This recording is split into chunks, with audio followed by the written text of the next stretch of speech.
राम राम दोस्तों। आज का विषय है चंद्रबरदाई। चंद्रबरदाई पृथ्वीराज चौहान का मंत्री भी था, मित्र भी था, लेखक भी था, कवि भी था। पृथ्वीराज चौहान को क्या शिक्षा देता है अंतिम क्षण में, आज उस पर हम चर्चा करेंगे।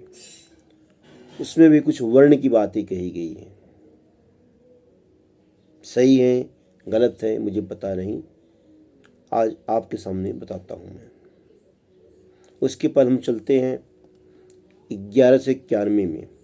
दिल्ली का शासक पृथ्वीराज चौहान रहता है और अफगान से मोहम्मद गोरी आता है आक्रमण करने के लिए। 1191 में 1191 में पृथ्वीराज चौहान बुरी तरह परास्त करते मोहम्मद गोरी को, और मोहम्मद गोरी कान पकड़ता है कि अब से दोबारा भारत पर आक्रमण नहीं करूँगा, और चला जाता है। उसके जाने के बाद घटनाएं घटती हैं।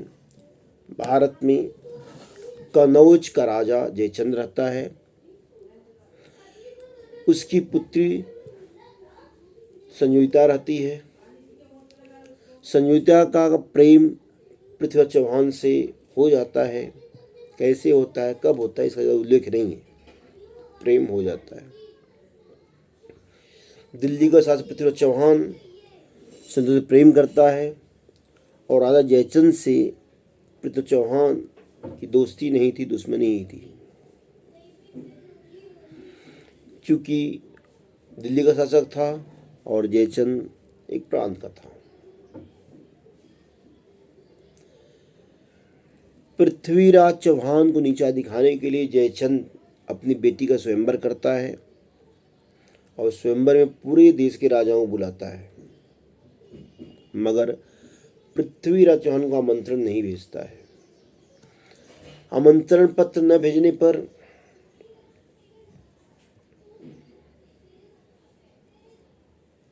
न भेजकर वह पृथ्वीराज चौहान का पुतला द्वारपाल के रूप में खड़ा करता है,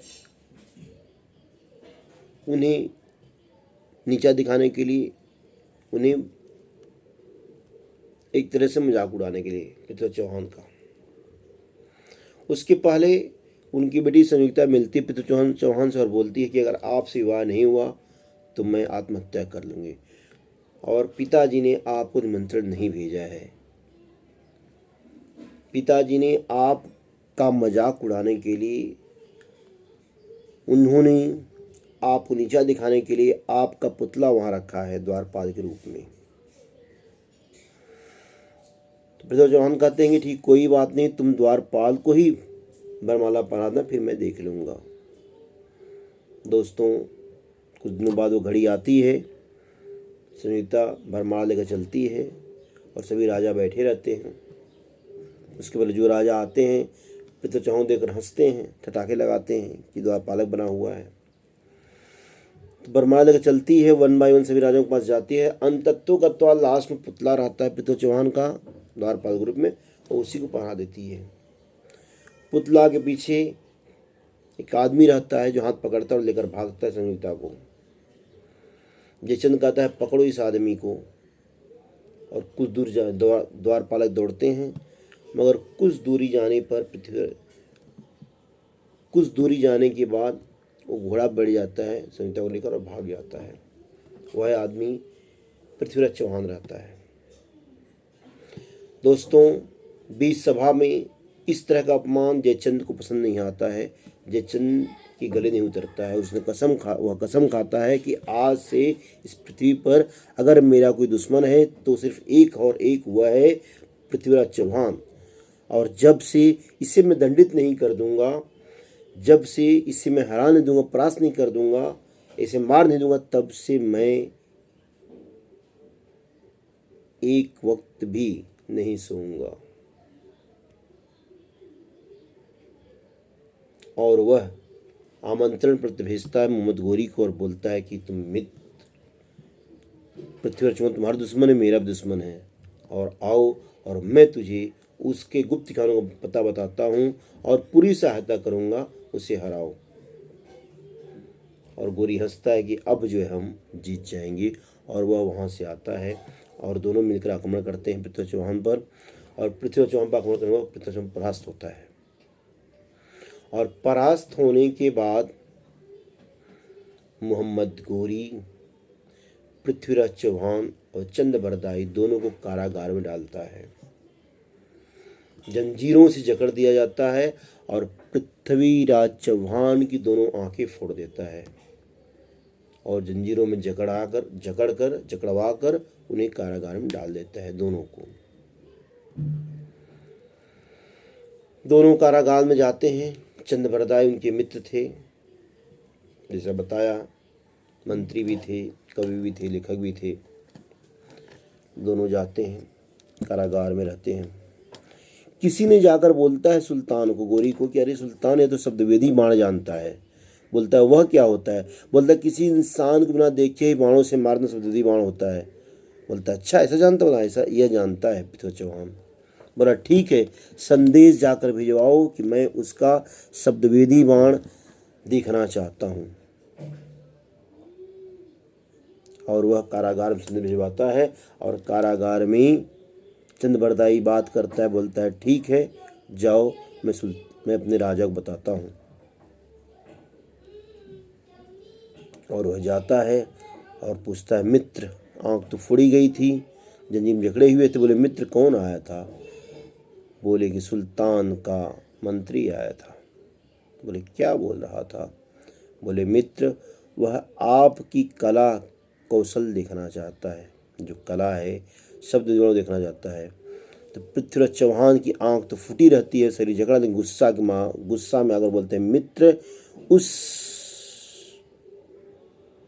उसे दुश्मन को मैं अपनी कला दिखाऊंगा? कभी नहीं दिखाऊंगा मित्र, मर जाऊंगा, मैं नहीं दिखाऊंगा।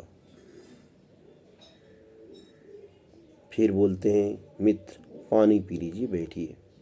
चंद्रबरदाई बोलते हैं मित्र पानी पी लीजिए, बैठिए। तो पानी पीते हैं और बैठते हैं। फिर जब क्रोध शांत होता है तो बोलते हैं मित्र यह बताओ कि तुम्हें राजमंत्री भी हो, यह बताओ धर्मशास्त्र और राजनीति शास्त्र क्या कहता है? क्या एक हारे हुए, एक जकड़े हुए, एक अंधा किया हुआ राजा को कौशल दिखाना चाहिए दुश्मन को या नहीं? तो वहाँ पर चंद्रबरदाई एक दोहा बोलता है मित्र, आपने राजनीति और धर्म की बात की तो सुन लो, छत्री हो प्रधान थोड़ा दिखावे। अगर छत्री को राजा प्रधान बनाएंगे आप तो वह शक्ति के बल पर शासन करेगा, खड़ग दिखावे।